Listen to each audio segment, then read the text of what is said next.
আসসালামু আলাইকুম, আদাব। প্রিয় দেশবাসী, আমাদের গ্রাম অঞ্চলে একটা কথা আছে, নাই মানুষের বড় বড় কথা। তেমনি বিগত কয়েক মাস থেকেই আমাদের বাংলাদেশের যে কিছু সংখ্যক মানুষ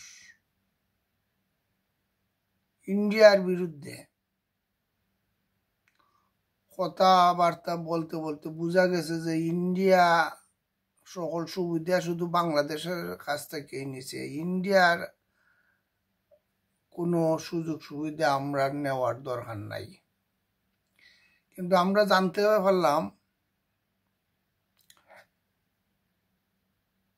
বাংলাদেশের একটা চুক্তি ছিল ইন্ডিয়ার সঙ্গে, ইন্ডিয়া ওই নেপাল, ভুটান ওইসব এলাকায় দেশে আমাদের যে গার্মেন্টস শিল্পগুলা বাই রুটে রপ্তানি করা হতো। কিন্তু বিগত 4-5 দিন আগে মোদী সরকার এই চুক্তি বাতিল করে দিছে। তাহলে এখন আমাদের এই ব্যবসায়ীরা তারা পড়ছে বিপাকে। ইন্ডিয়ান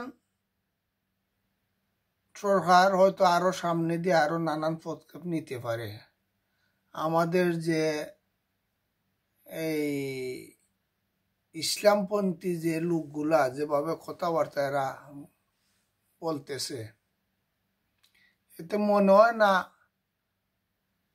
আগামীতে ইন্ডিয়ার সঙ্গে আমাদের সরকারের সম্পর্ক আরো ভালো হবে। এরপরে সামনে দিয়ে আসতেছে বর্ষা মৌসুম, বৃষ্টিপাত হবে, বলা যায় না, হয়তো ইন্ডিয়া তারা পানিও ছাড়তে পারে। তাই সতর্কবাণী হিসাবে বলতে চাই, আমাদের বাটি এলাকায় বুড়ো মৌসুম, ভালো ধান হইতেছে, ভালো মানুষ এবার খুশি। তবে আমার মনে হয় গুলাতে বেশি ধান রাখবেন না, কারণ ইন্ডিয়া তারা চাইবে যে বাংলাদেশে পানি চাইরে পাঠাইয়া দেব। আমাদের যে জনগণ, ইসলামপন্থী জনগণ যেভাবে তারা কথাবার্তা হইতেছে, তাদের কারণে আমরা সকলের